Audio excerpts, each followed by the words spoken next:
সকলকে জয়গুরু। এই একটা সময় গেছে যখন সকাল বিকেল বসে থাকতাম, কখনো এই লিঙ্ক কখনো ওই লিঙ্ক। হ্যাঁ, লকডাউনের কথা বলছি। তখন ফোনের পর ফোন আসতো আর বলতো, ও দাদা, এখন বাণীপাঠ হচ্ছে, এরপর দুটো গান হবে, তারপর আপনার কীর্তন, জয়েন করে যান, জয়গুরু বলে ফোনটা রেখে দিত। আরেকটু পরে দেখতাম আরেক জায়গায়, ও দাদা, আলোচনা চলছে, এরপরে আপনার ছড়ার গান আছে, কাইন্ডলি তাড়াতাড়ি জয়েন করুন। ফোনটা রেখে দিল। আর রইল ভাদ্র মাস, পরমপিতার জন্ম মাস। নাওয়া খাওয়া ভুলে যেতে বসেছিলাম, বাধ্য হয়েছিলাম আমার দুটো ফোন থেকে দুটো লিঙ্ক এবং কম্পিউটার থেকে আরও একটা লিঙ্ক খুলতে। গঙ্গা ফড়িংয়ের মতো একবার এখানে তো একবার সেখানে। সত্যি সেই সব দিন গেছে, সে এখন অতীত। যদিও সবটাই পরমপিতার ইচ্ছা। বসে বসে দুনিয়া ভ্রমণ করাচ্ছেন শ্রী শ্রী ঠাকুর, সেসব অতীত। জানি না আর হয়তো সেরকম দিন আসবে কিনা। তবে আজ যখন ঠাকুর বাড়ি যাই, কত মানুষ এসে জয়গুরু দাদা বলে যখন সম্বোধন করেন, কি যে ভালো লাগে তার কোনো হিসাব নেই। সবটাই ঠাকুরের ক্রেডিট। তার ইচ্ছায় সব হয়।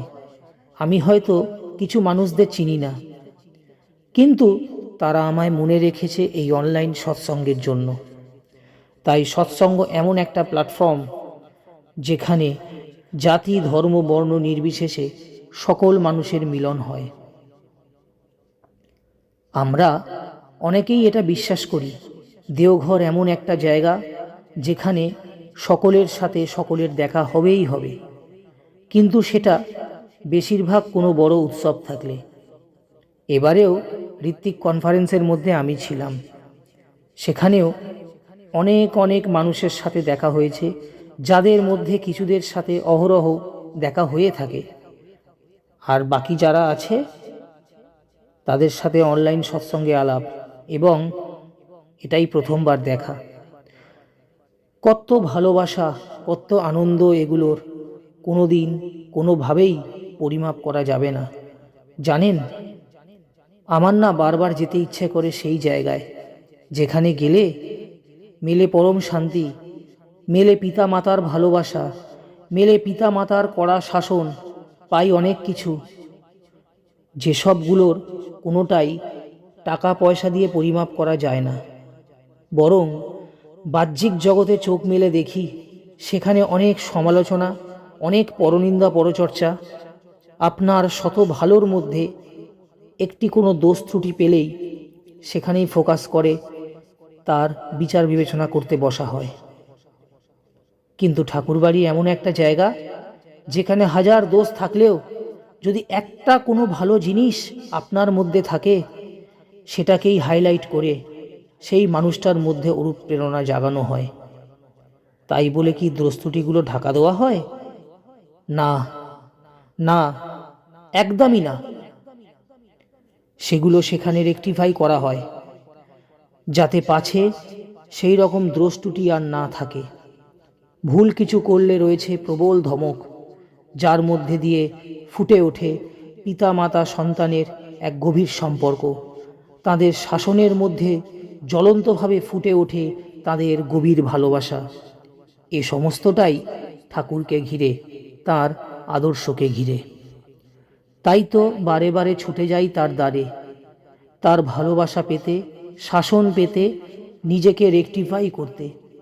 অনলাইন সৎসঙ্গ সৃষ্টি হয়ে যোগযুক্ত করেছে দেশ বিদেশের অনেক মানুষের সাথে, যাদের সাথে রয়েছে পরম আত্মীয়ের সম্পর্ক। আজ দিকে দিকে এত মানুষের সাথে পরিচয় কেন? ঠাকুর চেয়েছিলেন সেটাই। আমরা সকল তাঁর সন্তানরা এক হই, একে অপরের সুখ দুঃখ সমস্ত কিছু ভাগ করে নিই। আমারও চেনা পিতা মাতা, তারা আপনারও পিতা মাতা। আমরা একই পরিবারের সদস্য, আমাদের সকলকে মিলেমিশে থাকতে হবে এবং যাতে থাকতে পারি তার জন্য সৃষ্টি এই অনলাইন সৎসঙ্গের। আমরা কোনোদিন ভাবিও নি এরকম কিছু ঘটবে। আমি এটা বিশ্বাস করি যে পরমপিতাই সব, তার ইচ্ছায় সব হয়, তার ইচ্ছা ছাড়া গাছের একটা পাতা পর্যন্ত নড়ে না। আমাদের কাছে সবথেকে মূল্যবান জিনিস হলো মন। এটা যখনই খারাপ হয় তখনই সব ওলটপালট হয়ে যায়। ভয় কি? ঠাকুর আছেন, ঠাকুর পরিবার আছেন, আর ভয় নেই, আর ওলটপালট হবে না। মন খারাপ হলেই রয়েছে যোশীটির টিকিট এবং তারপর অটো, গন্তব্যস্থল ঠাকুরবাড়ির গেট।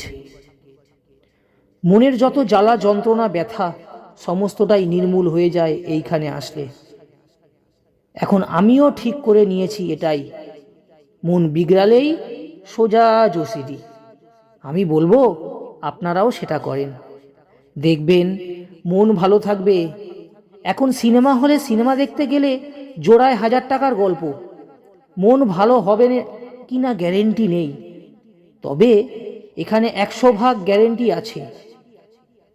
তাই পরিশেষে একটা কথাই বলবো, ঠাকুর ছাড়া গতি নেই জীবনের।